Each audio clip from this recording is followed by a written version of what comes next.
But the other half of the North American visit, the tight, bumpy Detroit track, always produces an upset. And this season was no exception, even if the front row of the grid mirrored that of the previous round-the-houses race, Monte Carlo, with Senna a fraction faster than Mansell. Back on the third row was that round-the-houses specialist and most determined of racers, Keke Rosberg. Well, qualifying my part had been fairly uneventful, and I think I was 5th or 6th on the grid, just behind Alboreto. Decided to go for the gap between the wall, and it got a little bit close there, but made a reasonably good start. Got in the first corner on the 4th place, and we had decided with my tyre engineer to take other tyres than all the other leading drivers had, just based on feel and on more than on anything else. And at least right in the beginning, it showed that as expected, the softer tyre would be better, because the hard tyre takes a little bit longer to warm up, and he had just passed Prost into 3rd. There was Senna, Mansell leading, and I was in 3rd place. See Nicky very far down.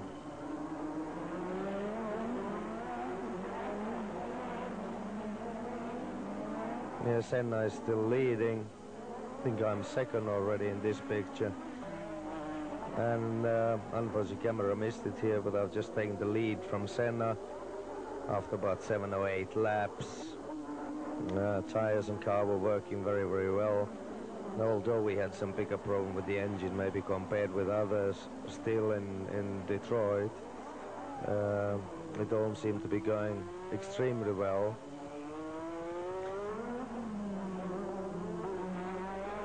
And Senna was on a harder tire compound than I was, and it fairly soon became obvious for him that he wasn't going to be able to stay with me on those tires. Went in for a tire change, but unfortunately got the same hard tires again, which wasn't going to help him a whole lot.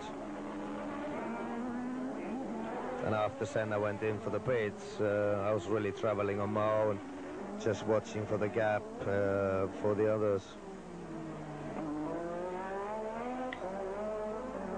And about this stage of the race, I started getting a slight problem already with overheating. It was quite obvious that one of the radiators was blocked.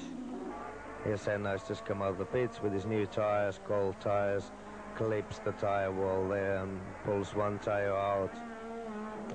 This is probably one of the most amazing things I've ever seen in Grand Prix racing. A guy going the wrong way behind a blind corner. Not very advisable. Martin Brundle in the Tyrrell showed very, very well with the Cosworth. It was the last time, the last time definitely we saw Cosworth running competitively. That's one of Nigel's spins. He had a lot of brake problems. I think he spun twice before he then finally hit the wall.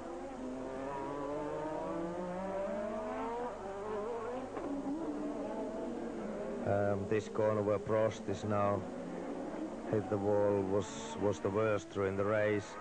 2 inches off from the line, it was all marbles, and as soon as he went into those marbles, just completely lost control over the car, with the result that you would go head on the wall. So it was very, very difficult, because you had to stay as close as possible to the inside wall to keep your wheels off from the marbles.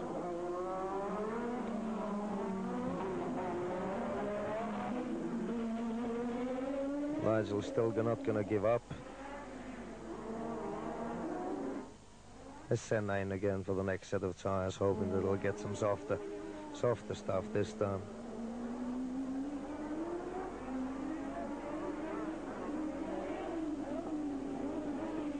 And there finally Nigel's race ended, just in the background, where his brakes let him down and he skidded on the marble straight in the wall fairly hard, damaging his hand and knocking himself out a little bit as well.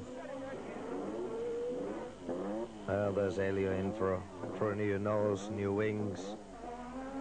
I think this is one of the most remarkable accidents in that race, where Elliott got the whole blame. I don't think the situation is quite that simple. I don't think Martin, in the strong race as he was running at that time, should ever have gone for that gap.